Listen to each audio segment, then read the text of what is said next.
Hi everyone, my name is Chrissy Lazo. I am currently an ICT major and a junior, and I will be walking you guys through the system I chose to focus on, as well as the wicked problem, and then introducing an innovation. To start off, I will be focusing on my system, which is the fashion and clothing industry. Now, for some background information on the clothing industry. The idea of having ready-to-wear garments available for sale and use is not necessarily something new. Merchants in ancient Babylonia shipped and distributed ready-to-wear garments as early as 1400 BCE. This was also seen to dress the military, where garments were mass-produced in workshops made up of about 100 workers. Before the Industrial Revolution, textile and garment production existed in home workshops called cottage industries. An intervention that occurred in this process was when steam-powered machines were introduced for producing textiles. In the beginning of the 20th century, after the Industrial Revolution, the clothing and fashion industry first developed in Europe and America. New technologies such as the sewing machine, the rise of capitalism, the development of the factory system of production in retail outlets and department stores all gave way to the rise of the fashion industry. Prior to the mid-19th century, clothing was primarily made by hand and for individuals by dressmakers and tailors, but now clothing can be mass-produced and sold internationally. So the fashion industry is made up of various components. This includes design, manufacturing, distribution, marketing, retailing, advertising, and promotion of all types of apparel from high fashion to fast fashion.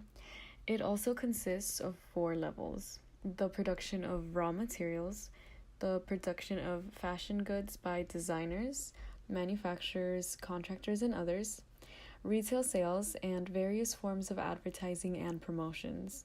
These levels all have interdependent sectors, and their main purpose is to satisfy consumer demand for apparel under conditions that enable participants in the industry to operate at a profit. So for this system, I chose to focus on pollution as being the wicked problem. The fashion and clothing industry has a negative environmental impact because it causes water pollution, the use of toxic chemicals, and increasing levels of textile waste. Textile dyeing is the second largest polluter of clean water globally, and this is what is used to make vibrant, colorful fabrics that are appealing to consumers. So, how is this being addressed currently?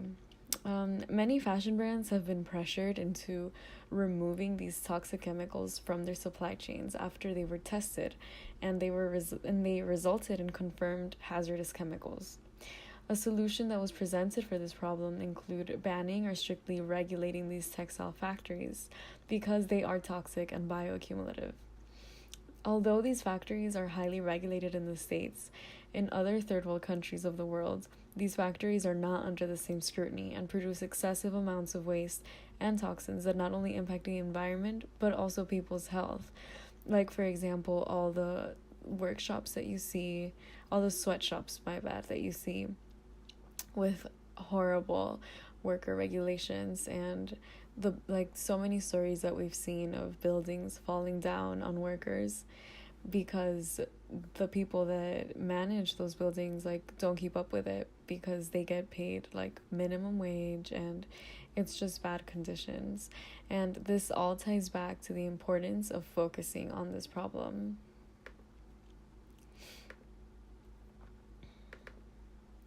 So my innovation for this system would be to focus on celebrities as people who are able to influence a change.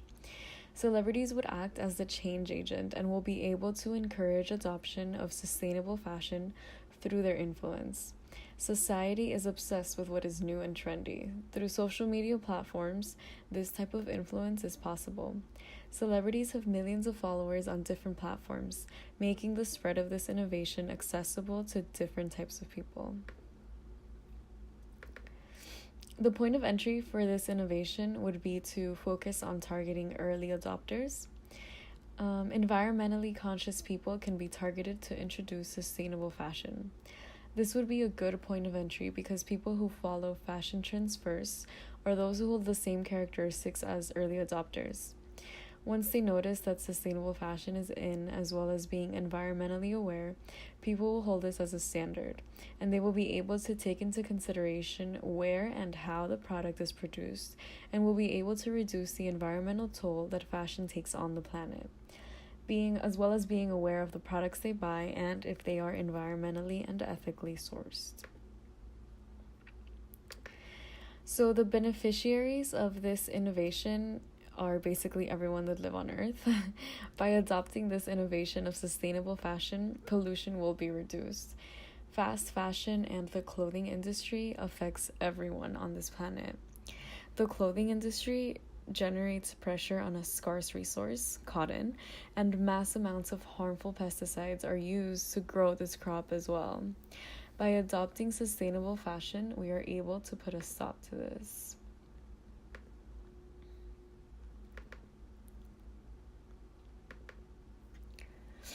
So, heterophilous communication would be the main channel of communication for this innovation. Heterophilous links in a system provide bridges between many cliques, which are important in conveying information about innovations, and this would also accelerate the diffusion process.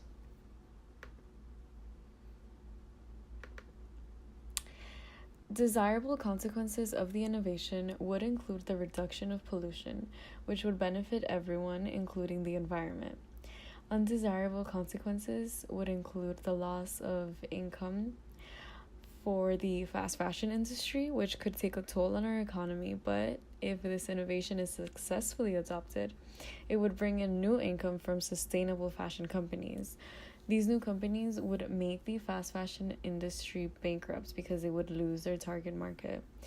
Another undesirable consequence would be that clothing would no longer be affordable because sustainable clothing is expensive due to the fact that it is ethically sourced, so it's not produced by cotton that has all these chemicals, and it's able to be mass produced at greater quantities because of all the harmful pesticides that they use. It would also be more expensive because it wouldn't be produced in third world countries that have these labor shops or sweatshops. So they would be paying people the correct amount of money owed for their labor, which would also increase the price of the clothing item. And the material used to make the clothing would also be of higher quality, which would also result in the clothing being more expensive. So on the contrary, buying a lot of cheap items, poorly produced and not long lasting, can add up. There's been so many times that I've gone to Forever 21 or Charlotte Russe or shopped online on these big fast fashion brands such as Fashion Nova, Pretty Little Thing, Missguided, Boohoo, and the list goes on. And after barely 2 or 3 washes, the clothes that I buy are washed out. They don't last long. And if you think about it, piece by piece, this all adds up. One top from Fashion Nova can cost me around $25, which isn't expensive, but I'm pretty sure I am at fault for buying at least 3 tops a month at least. Where in comparison to, let's say, buying a sustainable fashion version of the top that I bought, it would have lasted me longer. And sustainable fashion is also sleek and long lasting, and it just looks like classic. It's a classic fit because it's used to make up the basics of your clothing, so you're able to match it with different items of your clothing, making it something that's always going to be in your closet. So the point that I'm trying to get to is sustainable fashion is long lasting and timeless, unlike fast fashion. So the cost of one shirt can basically be equivalent to multiple cheaply produced pieces. At the end of the day, sustainable fashion is definitely the way to go because it is smarter. It helps everyone all around, including yourself. Like, everyone benefits from this. Of Once again, although it is expensive, it is something that will last you longer and is better for the environment in general. So I feel like also another thing that could take a role in this would be that once consumers start to purchase sustainable clothing, they also need to know how to take care of it and repair their pieces for the article to have a longer lifespan. Because back in the day, it was a skill for everyone to know how to mend their own clothing. And when I say this, I mean the basic skill of knowing how to use a needle and thread, how to like sew back a button on, or if something rips, how to fix it. And I think that's something that we've forgotten. So, like, back in the day, people would mend their own clothing or would have tailors to fix the pieces for them. And I feel like this skill has become rare, which is why taking things to a tailor can come out more costly than purchasing a new item. So, by learning how to repair your own pieces through basic sewing skills, one is able to maintain their items for a longer period of time. So, I feel like sewing can be incorporated in home economic courses that could be provided from the elementary through the high school education as a form as, like, on top of incorporating sustainable fashion.